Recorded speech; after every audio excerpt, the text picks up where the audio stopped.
Online कक्षा में सबका स्वागत है।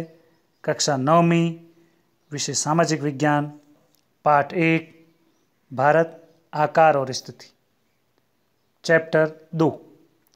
इससे पूर्व हमने भारत देश की अक्षांशीय और देशांतरीय विस्तार, उत्तर से दक्षिण तक और पूर्व से पश्चिम तक लंबाई और चौड़ाई, देश की स्थलीय और समुद्री सीमा और क्षेत्रफल, विश्व के देशों के साथ क्षेत्रफल के आधार पर इसकी तुलना का अध्ययन किया था। आज हम भारत और उसका विश्व के देशों के साथ संबंध तथा भारत और उसके पड़ोसी देशों के संदर्भ में अध्ययन करेंगे। आइए पहले हम पढ़ते हैं भारत और विश्व। विश्व मानचित्र पर देखने से पता चलता है कि हमारा देश एशिया महाद्वीप के पश्चिम और पूर्व के मध्य में आया हुआ है। एशिया का यदि हम विस्तार देखें तो उसमें इसका दक्षिणी विस्तार है। हिंद महासागर जो इसके दक्षिण में आया हुआ है, इससे पश्चिम में यूरोपीय देशों और पूर्व में एशियाई देशों को जोड़ने का कार्य किया जाता है। इसके कारण भारत को एक केंद्रीय स्थिति प्रदान हुई। दक्षिण का पठार हिंद महासागर में शीर्षवत फैला हुआ है और पश्चिमी एशिया, अफ्रीका और यूरोप के देशों के साथ साथ पूर्वी एशिया के देशों से भी पूर्वी तट के माध्यम से निकटतम संबंध बनाए हुए। हिंद महासागर में किसी भी देश की तटीय सीमा भारत जैसी नहीं है। भारत की इसी महत्वपूर्ण स्थिति के कारण एक महासागर का नाम इसके नाम पर रखा गया। सन 1869 में सुएज नहर के खुल जाने से भारत और यूरोप के बीच की दूरी 7,000 किलोमीटर कम हो गई। जब यह नहर नहीं थी तब यूरोप से आने वाले समस्त जहाज़ों को अटलांटिक महासागर से होकर के आना पड़ता था। ये सुएज नहर भूमध्य सागर और लाल सागर को जोड़ती है। ये एक मानव निर्मित नहर है जो कि मिस्र में बनाई गई है। इससे भूमध्य सागर के दक्षिणी भाग को लाल सागर के उत्तरी भाग से जुड़ा हुआ है।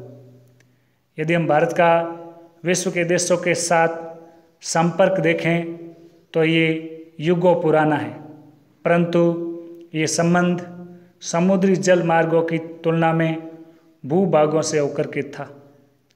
उत्तरी पर्वत के विभिन्न दर्रे, जिसमें कि खैबर दर्रा, बोलन दर्रा और गोमल दर्रा से अनेक यात्री प्राचीन काल में भारत आए, जबकि समुद्री मार्ग तो बहुत समय तक जानकारी में ही नहीं था। इन मार्गों से प्राचीन समय में विचारों, वस्तुओं का आदान प्रदान होता रहा। भारत का पश्चिमी, मध्य और पूर्वी एशिया के पड़ोसी देशों के साथ भी अद्भुत संपर्क रहा है। इसी कारण भारत ने विश्व को बहुत सी प्रकार की ज्ञान दिया, जिसमें उपनिषदों के विचार, रामायण तथा पंचतंत्र की कहानियाँ, भारतीय अंक, दशमलव प्रणाली, इन सब को संसार के विभिन्न भागों तक पहुँचाया। इसी के कारण भारत को विश्व गुरु का दर्जा हासिल हुआ। वस्तुओं का और व्यापार की यदि बात करें तो भारत से निर्यात व्यापार के अंतर्गत मसाले, मलमल, कपड़े तथा व्यापार के अन्य सामान भारत से विभिन्न देशों को ले जाया जाते थे। बदले में इतना होने के पश्चात कुछ विश्व की वस्तुओं और का प्रभाव भी हमारे देश की संस्कृति में स्पष्ट देखा जा सकता है। उदाहरण के तौर पर यूनानी स्थापत्य कला और पश्चिमी एशिया की वास्तुकला के प्रतीक मीनारों तथा गुंबदों का प्रभाव हमारे देश के विभिन्न भागों में देखा गया है। अगला बिंदु आता है भारत और पड़ोसी देश। भारत का दक्षिणी एशिया में एक महत्वपूर्ण स्थान है। वर्तमान में भारत में 28 राज्य और 9 केंद्र शासित प्रदेश हैं। भारत की भूमि की सीमाएं बात करें तो यदि उत्तर पश्चिम में पाकिस्तान और अफगानिस्तान आता है, उत्तर की तरफ देखें तो चीन, तिब्बत, नेपाल और भूटान के साथ, पूर्व में म्यांमार व बांग्लादेश के साथ इसकी सीमाएं लगती हैं। दक्षिण में समुद्र पार हमारे 2 पड़ोसी द्वीप समूह राष्ट्र आते हैं, श्रीलंका और मालदीव। भारत और श्रीलंका के मध्य में छोटा समुद्री रास्ता पाक जल संधि और मन्नार की खाड़ी है। वहीं अरब सागर में स्थित लक्षद्वीप समूह के ठीक दक्षिण में स्थित मालदीव है। अपने पड़ोसी देशों के साथ भारत के भौगोलिक और ऐतिहासिक संबंध हमेशा से ही अच्छे रहे हैं। सन 1947 से पहले भारत में 2 प्रकार के राज्य थे।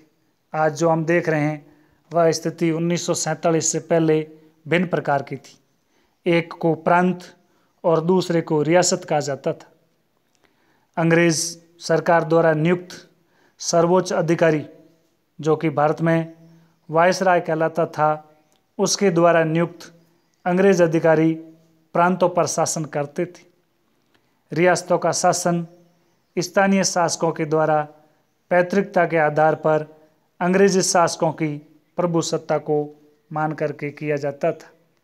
आइए अब प्रश्नोत्तर। पहला प्रश्न है, भारत के पड़ोसी देशों के नाम लिखिए। दूसरा प्रश्न है, प्राचीन काल में भारत की किन वस्तुओं का निर्यात किया जाता था? धन्यवाद।